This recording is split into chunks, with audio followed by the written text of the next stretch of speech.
கேலண்டர்ல வேற இத்தனை அத்து அங்க கொண்டு வைக்கணும். இப்படி வச்சு இதுக்கு ஒரு தெரியாது. சாமி படங்கள்லாம் வீட்டுல குறைங்க, இதெல்லாம் வேண்டாம். குழந்தைகிட்ட எல்லாம் சொல்லி நம்ம மனவள கலைஞர்கள் குறைச்சிக்கிட்டே வருவோம். எல்லாரும் வேண்டாம்னு சொல்ற அன்னைக்கு எடுத்துருவோம். அது வரைக்கும் இருக்கட்டும், வீட்டுல ஒப்புக்கொள்ற வரையில இருக்கட்டும், அது அவங்க செய்யட்டும். அவங்க கூட சேர்ந்து பூஜை பண்ணி. இப்ப நீங்க வந்திருக்கிறீங்க, உங்க வீட்டுல மாமியார் இருக்காங்க, வேற யாராவது இருக்காங்க, அம்மா இருக்கிறாங்க, கோயிலுக்கு போகணுங்கிறாங்க. நாங்கெல்லாம் கோயிலுக்கு வர மாட்டோம். நாங்க சொன்னோமா அப்படி போக கூடாதுன்னு சொன்னோமா? தாராளமா போங்க, தவிர்க்க முடியாதுன்னா போங்க. இப்ப உங்களுக்கு மச்சின பொண்ணுக்கு காது குத்துறாங்க, போங்க, நல்லா போடுங்க, கிடா வெட்டி சோறு போட்டா சாப்பிடுங்க. காது குத்த தானே பண்றாங்க. அங்க போனா அவங்க போய் அங்க சிவனை வணங்குறாங்க, முருகனை வணங்குறாங்க. நீங்க கண்ணை மூடி தவம் பண்ணுங்க. இங்க தரிசனம் செய்யக்கூடிய மக்கள் எல்லாம் எல்லா வளங்களும் பெற்று நிறைவாக வாழட்டும். உடல் நலம், நீளாயுள், நிறை செல்வம், உயர்வுகள், மெய்ஞானம் ஓங்கி வாழட்டும். தெய்வீக மகாசக்தி இந்த ஆலயம் முழுவதும் நிறைந்திருக்கட்டும். அருள் பேராற்றல் இரவும் பகலும் எல்லா நேரங்களிலும் எல்லா இடங்களிலும் எல்லா தொழில்களிலும் உறுதுணையாக பாதுகாவலாக வழிநடத்துவதாக அமையட்டும். மனதுக்குள்ள சொல்லுங்க. சத்தமா சொன்னீங்கன்னா அது உங்களுக்கு வேற மாதிரி நினைப்பான். மனதுக்குள்ள சொல்லலாமா இல்லையா? தேவையில்லாம பேசாதீங்க. அப்படியே அவங்க கூட சுத்திக்கிட்டு வாங்க. அப்படியே கொஞ்ச நேரம் பிரகாரத்துல இருங்க. சந்தர்ப்பம் கிடைக்கும் போது சொல்லுங்க. இங்க உட்கார்ந்து கொஞ்சம் தியானம் பண்ணுங்க, கொஞ்சம் அமைதியா இருங்க. சந்தர்ப்பம் கிடைக்கும் போது சொல்லுங்களேன். உங்களுக்கு கோயிலுக்கு போக வேண்டாம்னு யாரும் சொல்லல. Don't waste your time. இதுக்குன்னு இப்போ நீங்க இங்க அறிவுத்தூர் கோயில் இருக்குது, இங்க வர்றீங்க, சரி. உங்க வீட்டுக்கு பக்கத்துல ஒரு விநாயகர் கோயில் இருக்கு சார், நல்லா அமைதியா இருக்கு. சாயங்கால நேரம் இங்க வர்றதுக்கு முடியல, இங்க தவம் ஆரம்பிச்சிருப்பாங்க. வீட்லயும் தவம் பண்றதுக்கு முடியலன்னு வச்சு. ஏன்னா பொதுவா வீட்டுல கொஞ்சம் கஷ்டம் தான். வீட்டுல பல தொந்தரவுகள், யாராவது வெவ்வேறு மனநிலையில உள்ளவங்க இருப்பாங்க, யாரும் வருவாங்க போவாங்க, போன் பெல் அடிக்கும், இந்த மாதிரி தொந்தரவுலாம் இருக்கும் இல்லையா? அப்ப என்ன செய்யணும்? பக்கத்துல ஒரு விநாயகர் கோயில் இருக்கா, தவறு கிடையாது. அங்க போய் எல்லாம் அமைதியா இருக்குமானா அங்க போய் உட்கார்ந்து தியானம் பண்ணுங்க. அங்க யாரும் ஆனா எல்லாரும் பார்ப்பாங்க, இது எப்ப சாமியாரா போகுதோ இப்படி உட்கார்ந்து இருக்குது. அது துண்டு விரிச்சு உட்கார்ந்துட்டீங்கன்னு வச்சுக்கங்க, வீட்டுக்கு வர்றதுக்கு 4 நாள் என்ன கிடைக்கும்? இந்த துண்டு நீளமா இருக்குமா, சன்னியாசி நினைச்சிட்டு போட்டாலும் போட்டு போயிடுவாங்க. ஆனா அங்க போய் வாட்சை வச்சு கழட்டி வச்சு உட்காந்துடாதீங்க, தூக்கிட்டு போயிடுவாங்க. இது போல போய் பண்றதுல தவறு இல்ல. ஒரு சர்ச் இருக்குதா, நான் சர்ச்சுகள்ல போய் உட்காந்துக்குவேன். எங்க ஊர் பக்கத்துல சர்ச்சில் போய் நல்லா ஃப்ரீயா இருக்கும். சர்ச்சில் போய் பாடல அந்த பெஞ்சில போய் உட்கார்ந்து நல்லா தவம், அருமையா இருக்கும் ஃபீல். அங்க என்ன பண்றாங்க, அங்க அந்த ஃபாதர் இருக்கார், அவரு ஈமனியமும் கூட, அவரு அந்த பிரேயர் மனம் ஒன்றி செய்யறார், ஈமனியம் எல்லாருக்கும் பிளஸ் பண்றார். இதே போலதான் அங்க எல்லா கோயில்லையும் சக்தி இருக்கு. இது பெருங்கோயில், உள்ளம் பெருங்கோயில். நமக்கு இது எல்லாம் தேவையே இல்லை. இந்த பயிற்சி கிடைச்சிட்டுனா ஒரு செலவு கிடையாது. உட்கார்ந்த இடத்துல தவம் பண்ணலாம், சார்ஜ் பண்ணலாம், சங்கல்பம் பண்ணலாம். இதை நல்லா தெரிந்து கொள்ளுங்க. நீ வேற ஏதாவது சந்தேகம் இருந்தா ஒரு 5 நிமிஷம் 10 நிமிஷம் கேளுங்க. ஆன்மா இறைநிலையோடு லயம் ஆவதின் மூலம் மிகவும் கடுமையான நோய்கள் முற்றிலும் குணமாகுமா? அதாவது நம்ம மனவளக்கலையில சுத்தவெளியை நோக்கி அறிவை செலுத்துறோம்.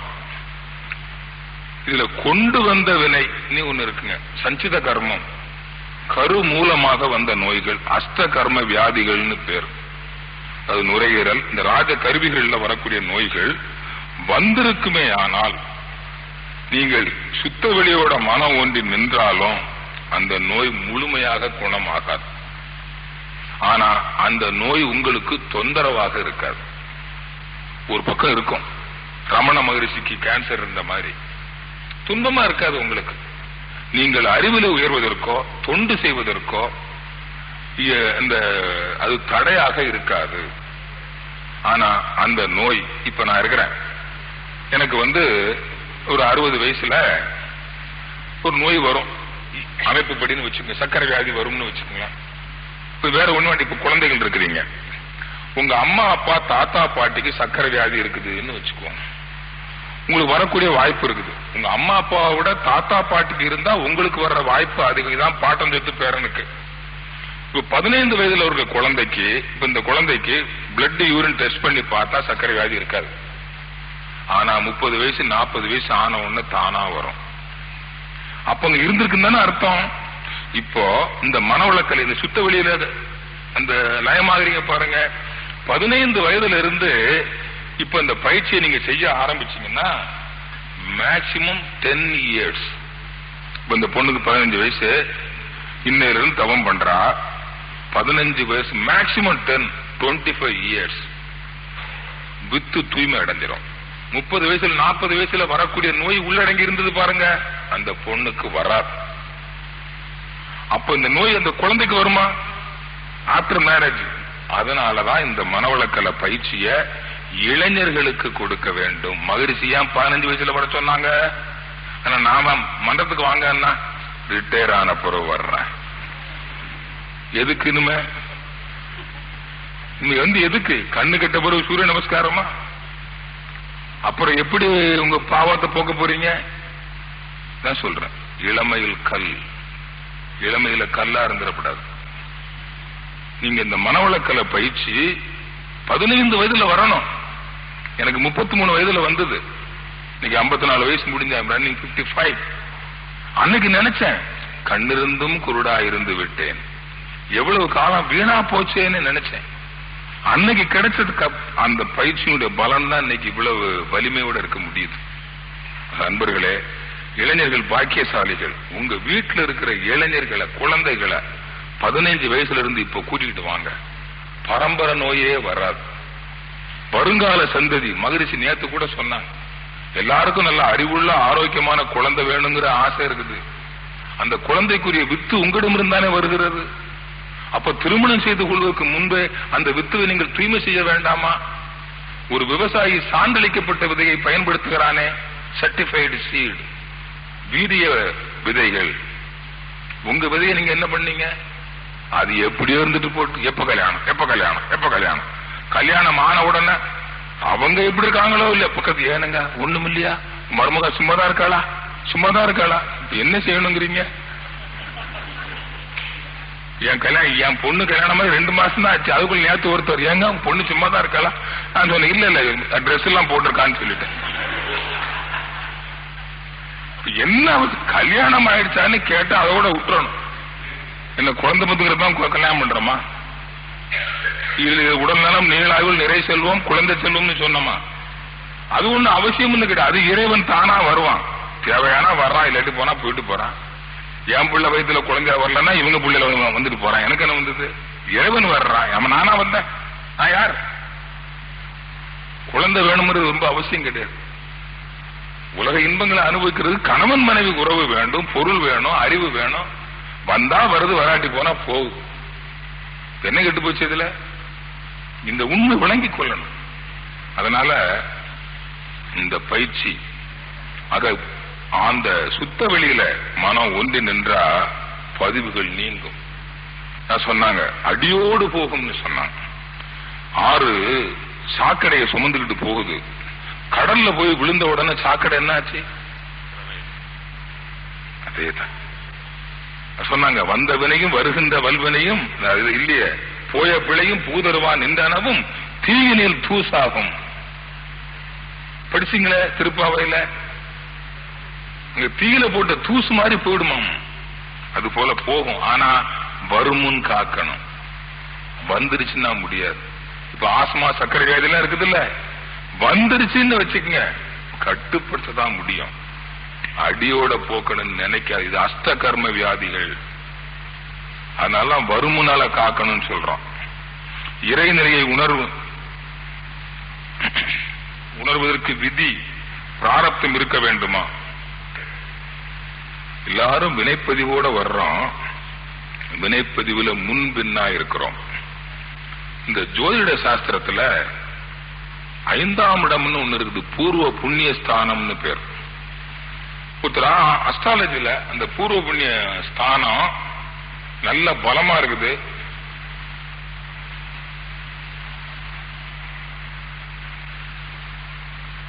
அந்த 5ஆம் இடம் இருக்கட்டும். 5ஆம் இடம் சுத்தமா இருக்குது. 5ஆம் இடத்துக்கு ஒரு கிரகம் நல்ல பலமா இருக்குதுன்னு சொன்னா பூர்வ புண்ணியம் பலம்னு அர்த்தம். பூர்வம்னா கொண்டு வந்தது, புண்ணியம் பலமா இருக்குதுன்னா என்ன அர்த்தம்? பாவம் குறைவாக இருக்கிறது. அப்படிப்பட்டவர்களுக்கு இயல்பாகவே சின்ன வயதிலிருந்து அறநெறி பழக்கம், நல்லது நினைக்கணும், நல்லதை சொல்லணும், நல்லதை செய்யணும், இந்த கடவுள்னா யார், இந்த ஆன்மீக சிந்தனை இயல்பாக வரும். அதனாலதான் மதுரை சொல்றாங்க, இன்னைக்கு ஆன்மீக பயிற்சிக்கு வந்திருக்கீங்கன்னா நீங்களும் உங்கள் முன்னோர்களும் செய்த நல்வினை காரணமாகத்தான் இங்கு வந்திருக்கிறீர்கள். அதான் சொல்றான். அப்ப இறைநிலையை உணர்வதற்கு விதி, இதான் விதி. விதினா ரூல், தமிழ்ல விதி, ஆங்கிலத்துல ரூல். எல்லாம் விதிப்படி நடக்கும், செயலுக்கேற்ற விளைவு. பிராரப்தம், பிராப்தம், பிராரப்தம் இருக்க வேண்டுமான பிராரப்தம்னா இந்த பிறவில செய்யற வினைகள் குடும்பம். இந்த பிறவில செய்யற வினைக்கு பேர் தான் பிராரப்தம்னு பேர். கொண்டு வந்த வினைக்கு பேரு சஞ்சிதம், சஞ்சி பேட்ஸ். அந்த சஞ்சிதம் எப்படியோ இருக்கட்டும், பிராரப்தம் முயன்றால் முயன்ற அளவுக்கு மெய் வருத்த கூலி தரும். ஊழ்வினை நல்லா இருந்தா செல்வம் சேரும், மெய் வருத்த கூலி தரும். நீங்க ஊழ்வினை நல்லா இருந்தா பஸ் ஓட்டலாம். நீங்க பெர்மிட் வாங்கி 10 பஸ் ஓட்டுவீங்க, 4 பஸ் ஓட்டுவீங்க, 1 பஸ் ஓட்டுவீங்க. நீங்க முயற்சி செஞ்சா அந்த பஸ்ல டிக்கெட் வாங்கிட்டு டிராவல் பண்ணலாம், அவ்வளவுதான். எல்லாரும் பஸ் ஓட்ட முடியாது. ஆனா பஸ் ஓட்டுறவன் வீட்டு போர்ட்டிகோ வரையில கார்ல போவான். நீங்க டிக்கெட் வாங்கிட்டு போறவன் பஸ் ஸ்டாண்ட்ல இருந்து நடந்து வீட்டுக்கு போவான், அவ்வளவுதான். இதான் ஊழ்வினைன்னு பேர். பிராரப்தம் வேணும். இந்த பிறவியில முயற்சி செய்யுங்கள். இந்த பிறவியில் நீங்கள் இறைநிலையை உணர்ந்து கொள்கிற அளவுக்கு ஆன்மா தூய்மை பெறாவிட்டாலும் தொடர்கிற பிறவியிலாவது இளமையிலிருந்தே வந்துடும். எங்க வீட்டுல கிணறு தோன்ற 150 அடி தோண்டினாதான் தண்ணி வரும். எங்க அப்பா 100 அடி தோன்றதுக்கு தான் அவர்கிட்ட பணம் இருந்தது. பணமும் காலி, அவரும் செத்து போயிட்டாருன்னு வச்சுக்குவோம். நான் 50 அடி தோண்டினா கிணறு தண்ணி வந்துடுது. இப்ப யாருடைய முயற்சியினால் தண்ணீர் வந்தது? இருவருடைய முயற்சி. இந்த பிறவியில் நல்லதை நினைந்து, நல்லதை சொல்லி, நல்லதை செய்யுங்கள். ஆன்மா தூய்மை அடைய அடைய இந்த பிறவியில் நீங்கள் முழுமையை அடையாவிட்டால் கூட, அந்த இறைநிலையை உணர்ந்து கொள்ள முடியாவிட்டால் கூட, வருகின்ற பிறவியில நிச்சயமாக முடியும். ஆக பிராரப்தமும் உங்களுக்கு துணை செய்யும். சஞ்சித கர்ம இருந்தா தான் சொல்றேன், இயல்பாக வரும். நீங்க சிலருக்கு இப்போ ஒரு குமுதம், ஆனந்த விகடன், தினமலர், தினமணி பேப்பர்லாம் இருக்கும். இதை எடுத்து பார்த்த உடனே சிலர் ஆன்மீகம்னு ஒரு கட்டம் கட்டி போட்டிருக்கான்னு வச்சுக்கோங்க. விவேகானந்தர் படத்தை போட்டு ஒரு போட்டிருக்கிறான், திருக்குறான்னு போட்டு பைபிள்னு, அதை உடனே படிப்பான். அவெல்லாம் ஆன்மீகத்துக்கு வந்துடுவான் ஈஸியா. சிலர் அதை பத்தி கவலையே பட மாட்டான், அப்படியே புரட்டிடுவான். வெள்ளித்திரை பார்ப்பான். அவனை கேட்டா கிளீனா சொல்லுவான், இந்த நடிகை யார், இந்த நடிகருக்கு எத்தனை குழந்தை, இது எத்தனாவது கணவன், முதல் கணவன் யாரு, அவனுக்கு எத்தனை குழந்தை, சாதகம் சொல்லுவாங்க. நமக்கு யாருன்னு தெரியல, எல்லாம் பொம்மநாட்டியாரும் தெரியுது. அங்க ஆம்பளைங்களும் பொம்மலி. யார் நடிகர்னு கேட்டா பழைய நடிகரை தவிர எனக்கு ஒருத்தருமே தெரியாது. சில நாளைக்கு யாராவது நல்ல டான்ஸ் ஆடுவாங்க, அப்ப கேட்பேன், ஏமா அது யாருமா, ஏன்ப்பா அது யாரா இருந்தா உங்களுக்கு தெரியாது, பேசாம இருங்களேன் பொண்ணு. அது போல நமக்கு யாருமே தெரியறது இல்ல. அது போல ஆனா அவங்க அப்படி இல்ல, கிளீனா வச்சிருக்காங்க. ஆனா ஒரு ஆன்மீக கருத்துன்னா போகாது. இன்னும் அங்க ஒருத்தர் செவ்வாய் கிரகத்தை பற்றிய ஒரு உண்மை, ஒரு கட்டம் கட்டி ஒரு பிளானட்ஸ் படம் போட்டு வச்சிருக்கான். அது யாரு படிப்பா? அந்த விஞ்ஞான ஆராய்ச்சிருக்கவன் தான் படிப்பான். இன்னும் சில ஜென்மங்கள் இருக்குது, வெள்ளித்தரையும் பார்க்காது, ஒன்னும் பார்க்காது, பேப்பரான்னு பார்த்துட்டு வச்சிரும். இது எப்படிப்பட்ட ரகம் தெரியுமா? சினிமாவுக்கு 15 ரூபாய் டிக்கெட் வாங்கி தியேட்டர்ல போய் உட்கார்ந்து தூங்கும். இந்த ரகம் நாட்டுல நிறைய இருக்கு. நீங்க என்னதான் சொல்லி பாருங்க, மனவளக்கல, தவம், நல்லது கட் சொல்லே கேட்காது. நம்ம வீட்டுக்குள்ளே இருக்கும். இங்க இந்த சனிய மன்றத்துக்கே வரமாட்டேங்க, வராது. இந்த ஜென்மத்துல அதுக்கு விமோசனம் கிடையாது. அதுக்கு நான் ஒரு பேர் வச்சிருக்கேன், என்ன தெரியுமா? மரண தண்டனை உறுதி செய்யப்பட்ட கைதிகள். ஜெயில இருக்கிறான், மரண தண்டனை உறுதி, பிரசிடென்ட் கையெழுத்து போட்டாச்சு, தூக்கு நிச்சயம். தப்பவே இந்த பிறவியில விமோச்சனம் கிடையாது. அன்பர்களே, இப்படிப்பட்ட ஜென்மங்கள் மகரிஷி குடும்பத்திலே இருந்தது, நம்ம குடும்பத்திலே இருக்குது. நான் இப்ப கேட்கிறேன், இங்க அறிவுத்திருக்கோவில் கட்டி எவ்வளவு நாளாச்சு? வர்ற வழியில இங்க சுத்தி எத்தனை வீடு இருக்கு? வந்துட்டாங்களா? எட்டி எட்டி பார்க்கும். அது ஒரு வாழ்க வளமுடன். என்ன ஜென்மமோ அங்க என்ன கிடைக்குதோ பார்த்து வரவே வராது. இந்த ஜென்மத்தில் விமோசனம் கிடையாது. இன்னும் சிலர் அப்படி இல்லை, ஆயுள் தண்டனை கைதிகள், முயன்றால் தண்டனை குறையும், அவ்வளவுதான். அவன் துன்பம் வரும்போதுதான் வருவான். வான்னு கூட்டு பாருங்க, வரமாட்டான். ஒரு நாள் இடுப்பு வலி வந்துடும். ஏங்க அந்த மனவளக்கல் என்னமோ சொன்னீங்களே, அதுக்கு இடுப்பு வலிக்கு சரியா இருக்குங்களா பயிற்சி? வாங்க, அப்ப நான் வந்துடுறேன். அப்புறம் காலாட்டிட்டு பண்ணும். பயிற்சி பண்ண ஒரு சரியா போச்சுன்னு மனத்துக்கு வராது. இது எது போல தெரியுமா? ஆயுள் தண்டனை கைதி, சிம்பிள் இம்ப்ரிசன்மெண்ட். ஏதோ உணர்ச்சி வசப்பட்டு ஒரு தவறு செஞ்சு ஜெயில மாட்டிக்கிட்டான். என் செயலால நான் மாட்டிக்கிட்டேன், ஐயோ இனிமேல் இந்த தவறு செய்ய மாட்டேன். 3 மாதம் ஜெயில இருந்துட்டு வெளியில வர்றான ஒழுக்கமா இருப்பான். அது போல குறைந்த அளவு பாவத்தோடு வந்தவர்கள் தேடுவீங்க.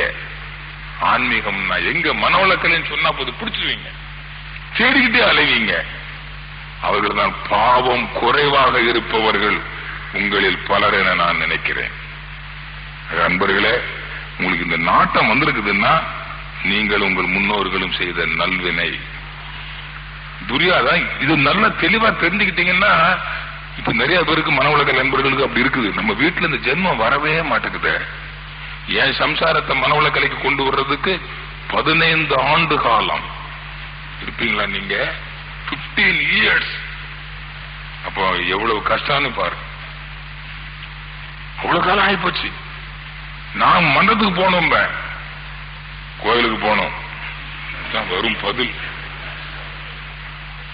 எப்பமா போனோம்? 6 மணிக்கு. அங்கதான் 6:30க்கு தவோம். சரி வந்துரு. தவத்துக்கு போக மாட்டேன், 6 மணிக்கு வீட்டுக்கு வருவேன்.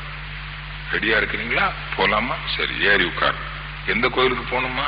கோணியம்மனுக்கு. சரி ஆடே போ. தேங்காய் வாங்கும்போது சொல்லுவேன், நம்ம வீட்டுல ஃப்ரிட்ஜ் இல்லம்மா, ஒரு தேங்காய் சின்னதா நாளைக்கு சட்னி வைக்கிற மாதிரி வாங்கிக்க, 2 பழம் வாங்கிக்க. ஊதுபத்தி அவரு அர்ச்சகர் எங்கம்மா கொளுத்துறாரு, அப்படியே எடுத்து போட்டுறாரு, அது வேண்டான்னு நினைக்கிறேன். இல்ல வாங்கணும் வாங்க. சரி வாங்கிக்க. ஒரு 4-5 நாள் கழிச்சு சரி ஊதுபத்தி வேண்டாம். இந்த கற்பூரம் எத்தனையோ பேர் வாங்கி தர்றாங்க. அந்த கோயில்ல பாரு நெய் தீபம் தான் போடுறாங்க. எதுக்குமா கற்பூரம்? அப்படியே நிறுத்துவாங்க. பூவு நம்ம டிபார்ட்மெண்ட், நீ பூ வாங்கி கொடுக்காட்ட கூட நமக்கு பூ தருவான். நீ ஏன் பூ வாங்குற?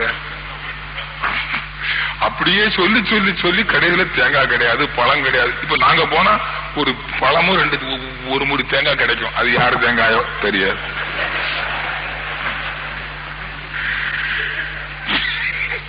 அங்க போய் நின்றுட்டு அவங்க சாமி கும்பிடுவாங்க. நான் என் ஒய்ஃபை பார்த்து வாழ்த்துவேன் மனசுக்குள்ள, வாழ்க வளமுடன், வாழ்க வளமுடன், வாழ்க வளமுடன், இப்படியே வாழ்த்துவேன். அப்புறம் செவ்வாய்க்கிழமை அந்தோனியார் கோயிலுக்கு போனோம்பாங்க. பேஸ் போலாம், நல்லா போவோம். அப்படி அங்க அப்படியே சுத்திக்கிட்டு வருவாங்க. நான் அப்படியே நின்று தியானம் பண்ணுவேன். அப்படியே எனக்கு என் மிஸ்ஸஸ், ஏன்னா எதை வணங்கினாலும் என்னையே வணங்குகிறாய், என் மனைவியை வணங்கினா என்ன? வாழ்க வளமுடன், வாழ்க வளமுடன், வாழ்க வளமுடன் வணங்குவேன். கடைசியில் தானா ஒரு நாளைக்கு நாங்களும் தவம் எடுத்துக்கலாம்னு இருக்கிறோம். அடி சக்க நான் வாடான். இப்ப அருள்நிதி வீட்டுல தவம் நடக்குது. இப்படி வந்தது தான் சொல்றேன். வந்தாலும் வரும், வராம போனாலும் போவோம், போனாலும் போயிட்டு போட்டு கவலையே படாதுங்க. நம்ம வெளிச்சத்துல அவங்க வாழ்வாங்க. நான் சொல்லுவேன், என் தவத்துல பாதி உனக்கு கிடைக்குதுமா அப்படின்னா உண்மைதான். அது போல நீங்க உங்க குடும்ப உறுப்பினர்களை வாழ்த்துங்கள், வருவார்கள். துரியாதீத தவம் தினமும் செய்யலாமா? எவ்வளவு நேரம் துரியாதீனம் இருக்கலாம்? நாள்தோறும் செய்யலாம். தவத்துக்கு நேரமே கிடையாது. ஆனா ஒரு 20 நிமிடத்துக்கு மேல தொடர்ந்து நீங்க செய்ய வேண்டிய அவசியம் இல்லை. ஏன்னா அதுக்கு மேல மூளை செல்கள்ல மாற்றம் வராது. நான் சொன்ன அந்த செரட்டோனின் மெலட்டோனின் சொல்றேன் பாருங்க, அந்த ஃப்ளூயிட் ஃபார்ம் பண்றதெல்லாம் 20 minutes தான். அதுக்கு மேல அது அந்த பிரெயின் செல்ஸ் கோஆபரேட் பண்ணாது. அதனால அவ்வளவு நேரம் போதும், அதிக நேரம் வேண்டாம். பாவம் என்றால் என்ன? பாவம்னா துன்பம் தரும் எண்ணம், சொல், செயல் பாவம். அது நமக்கு வந்தாலும் சரி, பிறருக்கு வந்தாலும் சரி, தற்காலத்துல வந்தாலும் சரி, பின்னாலும் வந்தாலும் சரி. இப்ப ஒருத்தர் துன்பப்படுறார், அவரை பார்த்து என்ன சொல்றீங்க? ஐயோ பாவம் அப்படின்னா என்ன அர்த்தம்? அவன் செஞ்ச பாவம் கஷ்டப்படுறான்னு அர்த்தம். உடனே ஆஸ்பத்திரியில போய் நீ செஞ்ச பாவம் ஆஸ்பத்திரியில வந்து கிடக்குற சொன்னா எப்படி இருக்கும்? ஆனா உண்மை அதுதான். பாவப்பதிவின் அடையாளம் உடலில் நோய், மனதில் அமைதியின்மை. ஆனா அப்படி சொல்ல முடியுமா? பாவம்ங்கிறது துன்பம் தரும் எண்ணம், சொல், செயல். பெருமாள் கோயிலில் சடாரி வைப்பது ஏன்? அது மட்டும் இல்ல, பெருமாள் கோயில் தான் என்ன பண்றாங்க, இங்க ஆரம்பிச்சு இங்க போடுறாங்க. ஆக்னையில ஆரம்பிச்சு துரியம் வரணுங்கிறதுக்காகத்தான் இப்படியே போடுறது.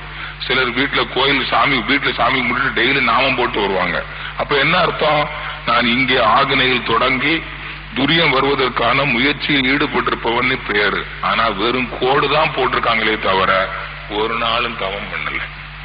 இந்த சடாரி வச்சது துரியம் இங்க வைக்கணும், சென்னையில் வைத்த சிவன் அருளாலே சொன்ன. இந்த உச்சியில மனதை வைக்கணுங்கிறதுக்காகத்தான். இங்கே உன் மனதை வைத்தால் பாவம் தீரும். முன்னை வினையில் முடிச்சவிழ்ப்பர், பின்னை வினையை பிடித்து பிசைவர், சென்னையில் வைத்த சிவன் அருளாலே. ஆனா இவன் என்ன நினைச்சுட்டான், பெருமாள் கோயில்ல போய் இந்த சடாரி வைக்கிறாங்க பாருங்க, இது வச்சாலே பாவம் தீர்ந்ததுன்னு நினைக்கிறான். அங்க வச்ச அர்ச்சகருக்கு பாவம் தீரல, அவர் நோய்வாய்ப்பட்டு கிடக்கிறாரு. அப்படி கிடையவே கிடையாது. நினைவை இங்கே வைக்க வேண்டும், இறை சிந்தனை இங்க இருக்கணும், இறைவனுடைய திருவடிகளை இங்க வைக்கணும் அப்படின்லாம் சொல்லி வச்சாங்க. வேற ஒண்ணும் கிடையாது. திருஞான சம்பந்தருக்கு உமாதேவி ஞானப்பால் கொடுத்ததாக சொல்லப்படுது உண்மையா? அதாவது உமாதேவி எல்லாம் ஒண்ணும் வரலங்க. சிலர் கருவிலேயே திருவுடையவர்களாக வருவாங்க. இளமையிலேயே சிலருக்கு நல்ல ஆன்மீக சிந்தனைகள்லாம் வருது இல்லையா? இது போல ஞான சம்பந்தருக்கு சின்ன வயதிலேயே அவர் கருவிலே திருவுடையவரா வர்றார். அவருக்கு அந்த சிந்தனை வந்தது. அப்ப அவங்க என்ன செய்வாங்க? ஞானப்பால் குடிச்சிட்டு வந்திருக்கிறாரு. யார்கிட்ட இருந்து கொடுத்தாங்க? இறைவன் கொடுத்தான் அப்படின்னு ஒரு கருத்து. அப்படி உமாதேவின்னு யாரும் கிடையாது.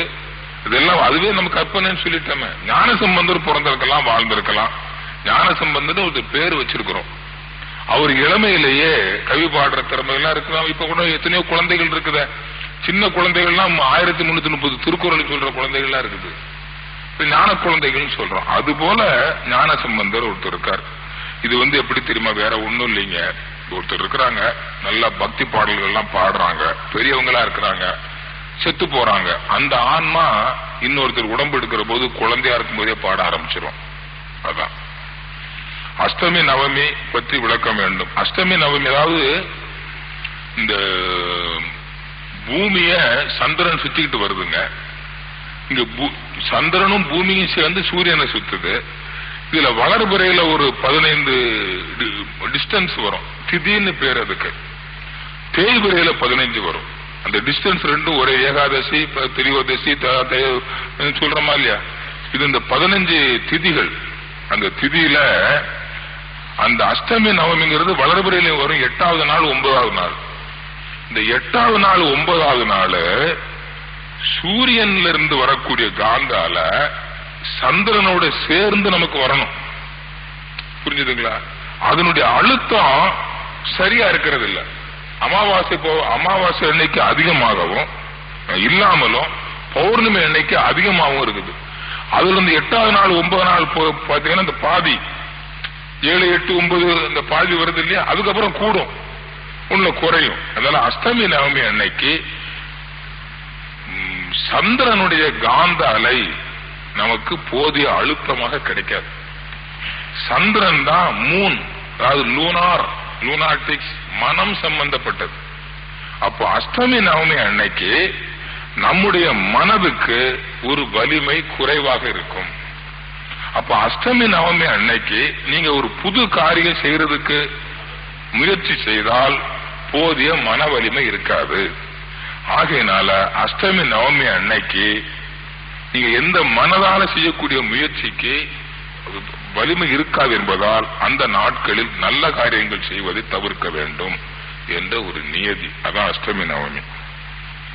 நெற்றியில் குங்குமம் வைத்தால் ஆக்ஞை நன்றாக இருக்கும் என்று சொல்லுகிறார். இது உண்மையா? அது நெற்றியில குங்குமம் வச்சதே இது சக்தி, நம்ம உடம்புக்குள்ளே கூட சக்திய இங்கே வைப்பதற்கான முயற்சியில் ஈடுபட்டிருப்பவன் என்பதற்கு அடையாளம் தான். அது ஆண் பெண் குங்குமம் வைக்கலாம், சந்தனம் வைக்கலாம். அது மட்டும் இல்ல, மனிதன் எதை செஞ்சாலும் அதை பல வழிகள்ல நன்மை பயக்கிற வழியில வச்சான். குங்குமம் ஒரு கிருமி நாசினி. மஞ்சள் குங்குமம் 3 அடி தூரத்துக்கு நுண்ணிய கிருமிகளை வர ஒண்ணாமல் தடுக்கும். அதனால மஞ்சள், குங்குமம், சந்தனம் ரெண்டுமே. ஆனா அது வச்சுக்கிட்டு இருந்தோம். இப்ப இந்த வேர்வை அது இதெல்லாம் அழிஞ்சு போகுதுன்னு இப்ப ஸ்டிக்கர் போட்டியா வைக்கிறீங்க, ஒரு பிரயோஜனம் கிடையாது. இது குங்குமம் வேற, இப்ப நல்ல குங்குமம் வரல, அதனால விட்டுட்டோம். இப்ப சாந்து போட்டு வச்சோம். வச்சா குங்குமம் போட்டு வைக்கணும். இப்ப இது அழகுக்கு வைக்கிறதுன்னு ஆகி போச்சு. அதனால இப்ப பெண்கள் திருமணமானவங்க என்ன பண்றாங்க, அழகுக்கு ஸ்டிக்கர் போட்டு அப்புறம் கல்யாணம் ஆனவொடனே இங்க ஒரு குங்குமம் வச்சு விட்டுறது. பரவாயில்ல, நல்லதுதான். எதோ குங்குமம் தலையில இருந்தா சரி. ஆண்கள் வச்சுக்கலாம், குங்குமம் வைக்கிறதுல தவறே கிடையாது. இப்ப நாங்க ஏன் வச்சுக்கிறது இல்ல? இப்ப நான் வச்சுக்கிட்டு பேசினேன்னா இன்னொரு மதத்தவர் என்ன நினைப்பாரு? அவருக்கு இந்த விளக்கம் சொல்ல முடியுமா? அவர் இந்து சமயத்தை சார்ந்தவர், அவர் கிறிஸ்டியனோ ஒரு முஸ்லிமோ நான் சொல்றத காது கொடுத்து கேட்க மாட்டான். அதனாலதான் மனவளக்கலை பேராசிரியர்கள், பொறுப்பாசிரியர்கள் குங்குமம் விபூதி எல்லாம் அணிவதை தவிர்க்க வேண்டும்னு சொல்லி இருக்கிறோம். நான் வச்சுக்கிட்ட தப்பே கிடையாது. இப்ப நான் கோயில்களுக்கு போறேன். அன்னைக்கு பண்ணாரி கோயில்ல பேசினேன். கோயில்கள் எல்லாம் நான் பேசுறேன். அந்த கோயில்ல பேச போறப்பதான் என்ன உள்ள கூட்டு போய் தரிசனம் பண்ணி வச்சு அருமையா அப்படி விபூதி போட்டு குங்குமம் வச்சு இந்த கருப்பு கலருக்கு வெள்ளை வேசி வெள்ளை சட்டி கட்டி உட்கார்ந்தா எப்படி இருக்கும்? சிவ பழமா இருக்கும். யாராவது பாக்குறவங்க ஏன் நம்ம பேராசிரியர் கட்சி மாறிட்டாருடா அப்படின்னு நினைச்சாக்க நானா பொறுப்பு? அதனால யூ மஸ்ட் ரெஸ்பெக்ட். பூசக்கூடாது, பண்ணக்கூடாது, கோயிலுக்கு போக கூடாது, மனவளக்கலையில யாரும் சொல்லவே இல்லை. புரிஞ்சுதுங்களா? தாராளமா செய்யுங்க. ஆனா அறிவு இனிமை கெடாம பாத்துக்குங்க, கால விரயம் இல்லாம பாத்துக்குங்க, எல்லாம் செய்யலாம். இதுக்கும் ஆக்ஞை வருவதற்கும் சம்பந்தம் கிடையாது.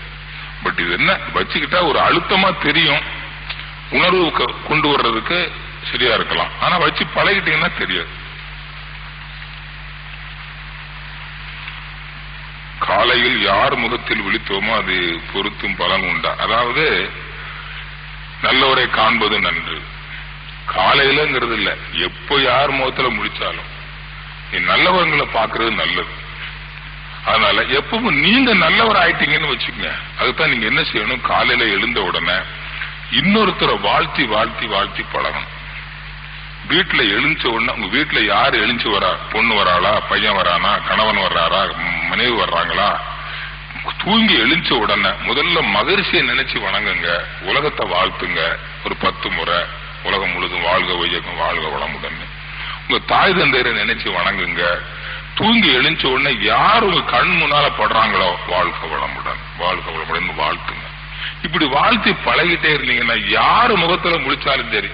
இப்ப நிறைய பேர் பால்காரங்க முகத்துல முழிக்கிறாங்க, சில பொம்பளைங்க புருஷ முகத்துல கூட முழிக்கிறது இல்ல. காலையில எழுந்த உடனே அதுதான் வருது பால்கார்.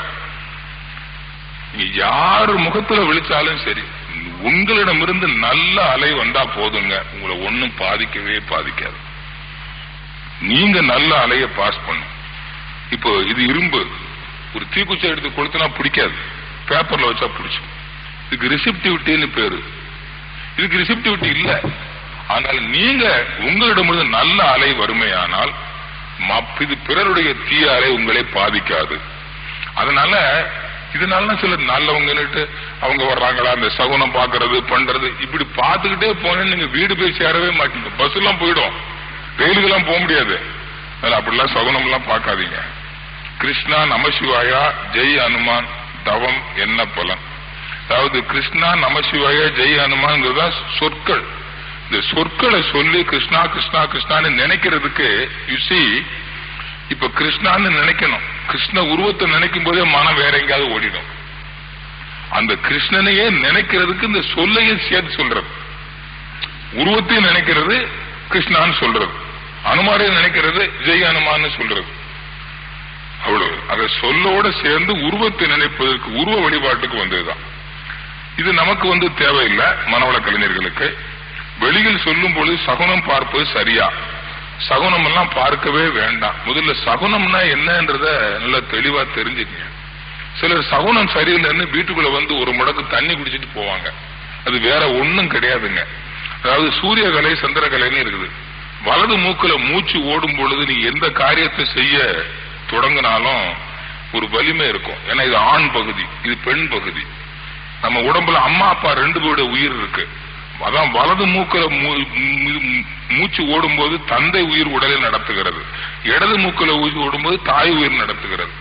இது முற்காலத்துல ஒருத்தர், இப்ப ஒரு கணவன் வெளியில போறான், கணவன் வெளியில போறப்போ என்ன காரியத்துக்கு போறேன், இந்த காரியத்துக்கு போற போது இந்த மூக்கு ஓடணும், இந்த மூச்சு வச்சுக்கிட்டு போகணும்னு அவரு குரு சொல்லி கொடுத்திருக்கிறார்.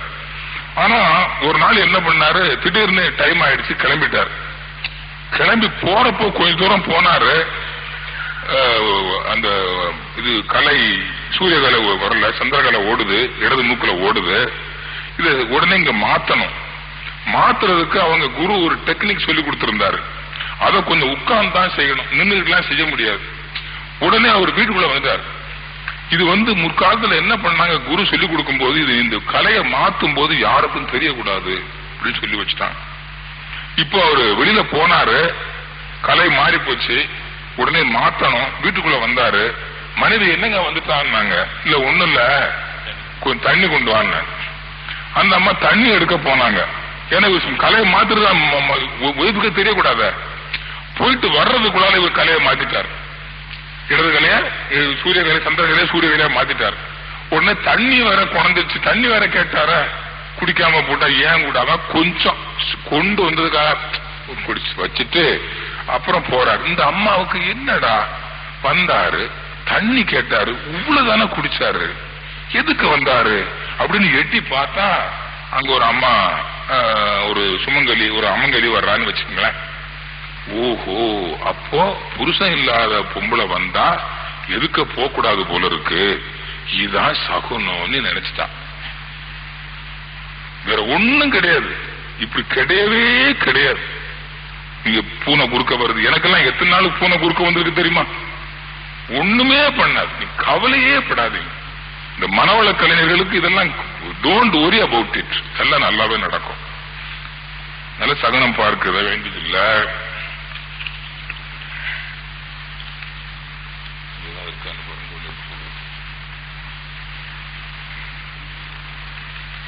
கோவிலில் செப்பு படியை மிதிக்கலாமா? எதை வேணாலும் மிதிக்கலாம். ஏன்னா எல்லாவற்றிலும் இறைவன் இருக்கிறான். எதை மிதித்தாலும் இறைவனையே மிதிக்கிறீர்கள்.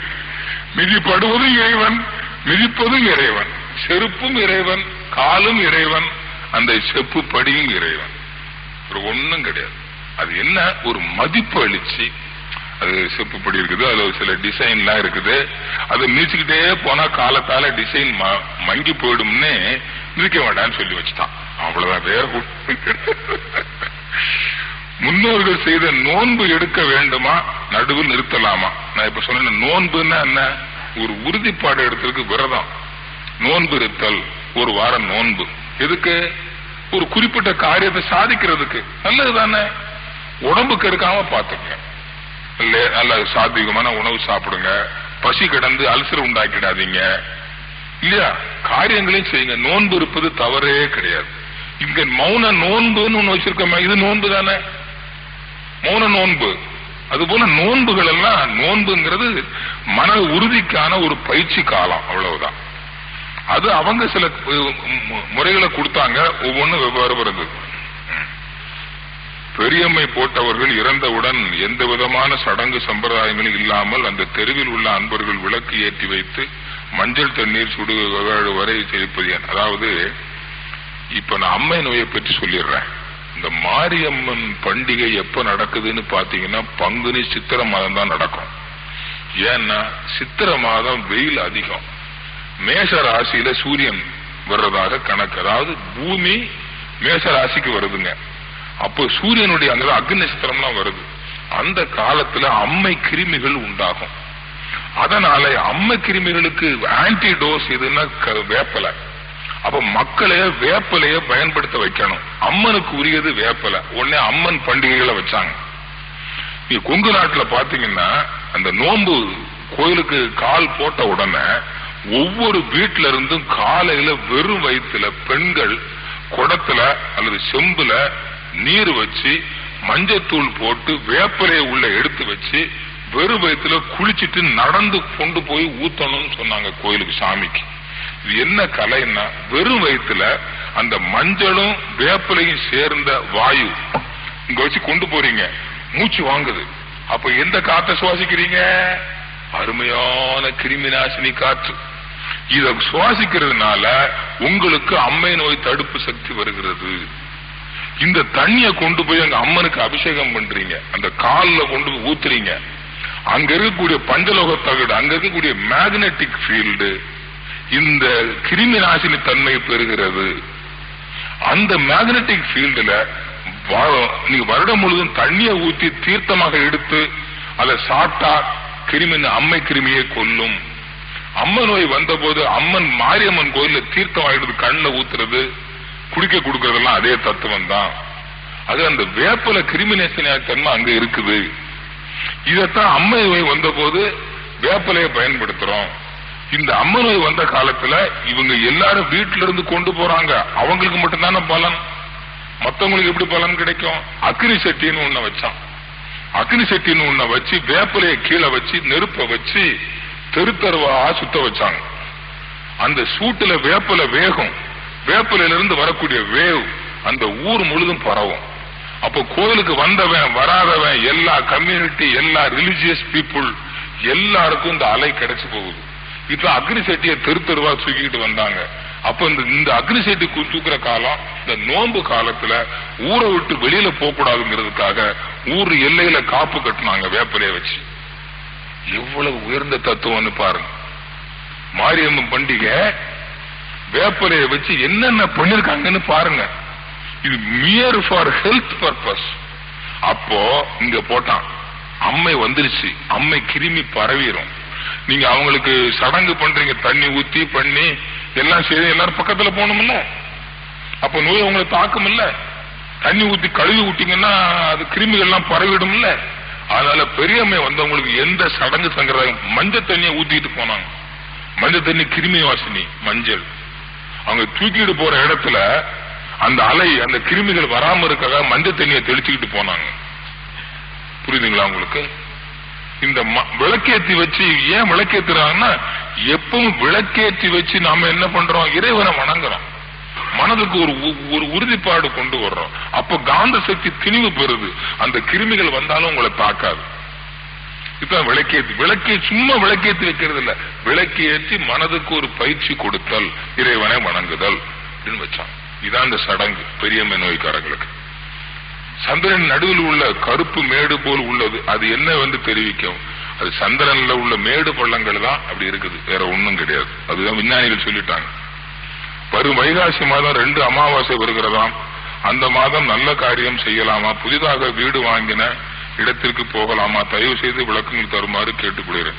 அதாவதுங்க அமாவாசை அன்னைக்கு அதுல இருந்து 3க்கு சக்தி கூடுதுங்க, வளரப்படுற. அதனால அமாவாசை அன்னைக்கு தொடங்குவது, அமாவாசையிலிருந்து தொடங்குறதா வச்சிருக்கணும். ஆனா அது ஒண்ணும் தவறே கிடையாது, தாராளமா செய்யலாம். வளர்பிறையில் நம்ம வளரணும்னு நினைக்கிறோம், அதனால அப்படி செய்யறோம். இதை வச்சுக்கிட்டு தான் சிலர் வளர்பிறையில தான் கல்யாணம் பண்ணணும் அப்படிம்பாங்க. ஆனா தேய்பிரையிலையும் கூட சுகமுகூர்த்த நாள்லாம் வரும். அதெல்லாம் ஒண்ணும் கிடையாதுங்க, என்னைக்கு வேணாலும் கல்யாணம் பண்ணலாம். அதெல்லாம் சும்மா. சிலர் ஆடி மாதம் கல்யாணம் பண்ண முடியாதுன்னு சொல்லுவாங்க, அவங்க ஆடி மாதம் பண்ணிக்குவாங்க. இப்ப கிறிஸ்டியன்ஸ் எல்லாம் எல்லா மதமும் பண்றாங்க, அவங்க என்ன மோசமாக போட்டாங்க சொல்லுங்க? முஸ்லிம்ஸ் எல்லா மதமும் பண்றாங்க, மோசமாக போட்டாங்க. இதெல்லாம் நாம சும்மா ஒரு கணக்கு தாங்க. நம்ம நாட்டில் தான் கிடந்து சீரழிகிறோம். அவன் துபாயில பாருங்க, நல்ல நமக்கு துட்டு வேணும் அங்கெல்லாம் போக வேண்டியிருக்குது. அவங்க மட்டும் அவங்களுக்கு யார் படியாளந்தா? அதான் இதெல்லாம் ஒரு முடிஞ்ச அளவுக்கு பண்ணணும்னா பண்ணுங்க. உங்க வீட்டுல இப்ப நான் வீட்டுல என் பொண்ணு கல்யாணத்தை சொன்னேன், நீங்க எல்லாருமா சேர்ந்து வளர்பிறையில தான் வைக்கணும்னு சொன்னா வச்சிருவோம். என்ன பொறுத்தவரையில ஒண்ணும் இல்லை. அதுபோல நம்ம மனம் ஒத்துக்கணும், மனம் ஒத்துக்கதான் செய்யுங்க. இப்ப மாமியார் சொல்றாங்க இப்படித்தான் செய்யணுங்கிறா, மருமவா முடியாதுங்கிற. ஏதோ ஒரு சின்ன பிரச்சனை வந்துச்சு, என்ன சொல்லுவாங்க, ஒன்னாலதான் வந்துச்சு, ஒன்னாலதான் வந்துச்சு, ஒன்னாலதான் வந்து விட்டு கொடுத்துருவோமே. ரைட், நீ சொல்லப்படி செஞ்சு ஒப்புக்கொண்டு செய்யணுங்க. கணவனாகட்டும் மனைவி ஆகட்டும் எந்த சடங்கு சம்பிரதாயங்களையும் ரெண்டு பேரும் ஒத்துக்கொண்டு செய்யணும். விடாப்பிடியா இருந்தீங்கன்னா வீட்டுல கிளாஷ் தான் வரும். அப்படிலாம் இருக்கக்கூடாது. கடையில மனவளைக்கல்ல போய் வீட்டுல சண்டை வந்துட்டு சொல்லி சொல்றதுக்கா? செய்வினைக்கு பரிகாரம் என்ன? செய்வினை வந்துங்க, இது ஒருத்தர் ஒரு பில்லி சூனி ஏவல் பண்ணி சில ஒரு வேவ்ஸ் கொடுக்கறாங்க. இதுக்கு ஆன்டியா கொடுக்கலாம். அது நம்ம மனவளக்கலையில வாழ்த்து இருக்குது. இதுக்கு சில மாந்திரிக முறைகள்லாம் இருக்குது. இதுல எல்லாம் சரியாகலன்னா அதுக்குன்னு சில ஸ்பெஷலிஸ்ட்கள் இருக்கிறாங்க. அது அப்படி யாருக்காவது இருக்கும்னா தேவையான அதை பயன்படுத்தி கொண்டது தவறே இல்லை. ஆனா அதுல போய் நிறைய செலவு வைப்பாங்க. 5000 10,000 அந்த கோயிலுக்கு போகணும், இந்த கோயிலுக்கு போகணும், அந்த பூஜை பண்ணணும், இந்த பூஜை பண்ணணும். அதெல்லாம் வேண்டி ரொம்ப சிம்பிளா ஒரு 50 ரூபா 100 ரூபா செலவுல பண்ணக்கூடியவங்க எல்லாம் இருக்கிறாங்க. அதுக்கு வேற ஒண்ணும் இல்ல. அது சில மந்திரங்கள் எல்லாம் இருக்கு. அது ரொம்ப சிம்பிளாவும் பண்ணலாம். இந்த ஜனகணமன பாடுறோம் பாருங்க, நீளமாவும் பாடலாம், 2 அடியிலும் பாடி விடலாம். இந்த அர்ச்சனை பண்ணுவாங்க 108 சொல்லுவாங்க, பேரை மட்டும் சொல்லி நட்சத்திரம் சொல்லிட்டு விட்டுருவான். அப்படியும் பண்ணலாம், இப்படியும் பண்ணலாம். இப்படி பண்ணாலும் சரியா போகும். வீடுகளுக்கு கண்ணாடி வைப்பது ஏன்? அதாவது நம்ம சில இடங்கள்ல சொல்லுவாங்க, இந்த வீட்டுல அலை இயக்கம் சில இடங்கள்ல போக்கு வேணும்னு சொல்லுவோம், காற்றோட்டம் இதெல்லாம் வேணும். இதுல கன்ஸ்ட்ரக்ஷன் சரியில்லை, ஆனா அதுக்கு சரியில்லைன்னு ஆகி போச்சு. இன்னும் என்ன பண்றது? நம்ம மனதால மாத்திரம் ஒரு கண்ணாடி வச்சிரு, சரியா போ. கண்ணாடி வச்சா அங்க ஒரு வழி இருக்கிற மாதிரி தெரியுது, தெரியல, ஒரு வாசல் இருக்க மாதிரி தெரியுது இல்ல. வாசலுக்கு நேருக்கு என்ன வச்சா அங்க ஒரு வாசல் இருக்க மாதிரி தெரியுது, ஆனா உண்மையில வாசல் இல்ல. ஆனா உங்க மனதில் என்னாச்சு? வாசல் இருக்கு, வாசல் இருக்கு, வாசல் சரியா போகும், சரியா போகும், சரியா போகும். இதே மாதிரிதான் இந்த ரோடு குத்து இருக்கும் வீடு, ரோட்டுக்கு நேரம் வரும், அங்க ஒரு விநாயகர் இருப்பார். எதுக்கு? ரோடு குத்துல ஏன் வீடு வாங்கப்படாதுன்னா, லாரிக்காரன் வந்தானா நேர விட்டு ஆக்கிடுவான். விநாயகர் இருந்தா சாமி இருக்குதுன்னு கொஞ்சம் மெதுவா போட்டு, அவ்வளவுதான், வேற ஒண்ணும் கிடையாது. இது வைக்கணும்னு அவசியமே கிடையாது. எத்தனை பேர் எத்தனை இடங்கள்ல ரோடு குத்துற வீடு கடைகள் பிரமாதமா இருக்குத, எத்தனை காமிக்கணும் உங்களுக்கு. அது போல இது ஒன்னும் இந்த வீட்டுல கண்ணாடி வைக்கிறதெல்லாம் நம்மளோட மன அளவுல ஒரு மாற்றம். நீங்க ரைட் வச்சாச்சு, சரியா போய் சாத்திரங்கள்ல சொல்லுவான். இது இல்லைன்னா இது மதுரை சொல்லுவாங்கல்ல, இந்த புஷ்பம் இல்லைன்னா இது இல்ல, ஏதோ ஒரு பொருள் இல்ல, ஒரு யாகசாலையில போடணும். ஒண்ணு இல்லைன்னா புஷ்பத்தை எடுத்து இந்த அச்சதார்த்தம் இது இல்ல, ஆமா, அந்த மாலைக்காக அச்சதையை போட்டு சமர்ப்பியாம சொல்லிடுவாங்க. அதுக்கு போல இது கொடுக்கறேன்னு. அது போல செய்யறதா இது, வேற ஒண்ணும் கிடையாது. மனதுல வரக்கூடிய மாற்றம். சிவாய நம என்று நான் என்றுதான் சொல்ல வேண்டுமா? நாம மனவளக்கலையில சொல்ல வேண்டிய அவசியமே இல்லை. நீங்க சிவபூஜை பண்றவங்க சிவாய நமன்னு சொல்றது நல்லது. சிவபூஜை பண்றவங்க முட்டை சாப்பிடலாமா? தாராளமா சாப்பிடலாம். முட்டை நான் வெஜிடேரியனுடைய கேரக்டர் கிடையாது. ஆனா இது சாதாரணமா பொதுவான முறை. ஆனா நம்ம குண்டலினி யோகிகளுக்கு இது ஹெல்ப்ஃபுல்லா இருக்காது. இது சாதாரணமான மனிதர்னு எடுத்துட்டா இது சாத்விகமான ஒரு உணவு தான், நான் வெஜிடேரியன் அல்ல. ஆனா குண்டலினி யோகிகளுக்கு மன அலைச்சூழல் விரைவு வேகத்தை குறைப்பதற்கு இது பயன்படாது. ஒரு 30 வயதுக்கு மேற்பட்டவர்களுக்கு முட்டை அவசியம் படாது. ஏன்னா அதுல ஃபேட் அதிகமா இருக்கு, அது தேவையும் இல்லை. வளர்கிற குழந்தைகள் கொடுக்கலாம். அது ஏன்னா அதுல உயிர்கொலை கிடையாது, அதுல இன்ப துன்ப உணர்வு அதுக்கு கிடையாது. நீ இன்னும் குண்டலி யோகிகளுக்கு வெஜிடேரியன்ல கூட கீழ் நோய்க்கு செல்லக்கூடிய சில கிழங்கு வகைகள்லாம் கூட பயன்படுத்தக்கூடாது, மேல் நோய்க்கு. அதனால நம்ம குண்டலினி யோகிகளுக்கு வெங்காயம் கூட அதுல ஒரு கான்செப்ட் இருக்குது. வெங்காயம் பாருங்க, பூமிக்கு அடியில இருந்தா கூட மேல் நோய்க்கு தான் இருக்கும். பூண்டு மேல் நோய்க்கு தான் இருக்கும், அது வேறு கீழ் நோய்க்கு இருக்கும். பூண்டு வெங்காயம் மேல் நோய்க்கு தான் இருக்கும். அதனால பூண்டு வெங்காயம் அதுக்கு ஒரு எக்ஸம்ஷன் இருக்கு. ஏன்னா அது ஒரு மெடிசினல் வேல்யூ, அது ரொம்ப இதெல்லாம் இருக்கு. பொதுவா நம்ம சொல்லிட்டாங்க பூமிக்கு அடியில் இருக்குதுன்னுட்டு. பூமிக்கு அடிக்கக்கூடிய எல்லாத்தையும் அப்படி இல்லை. சிலது உணவாவே இருக்குது.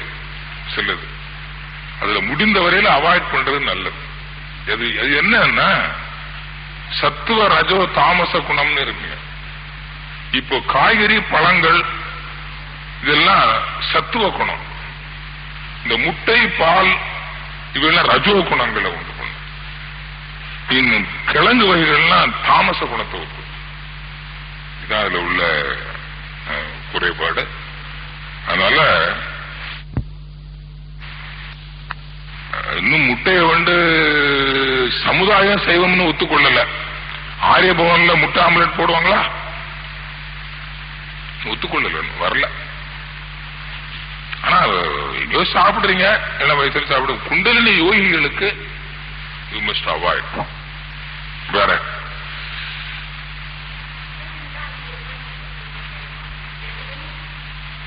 நல்ல கேளு.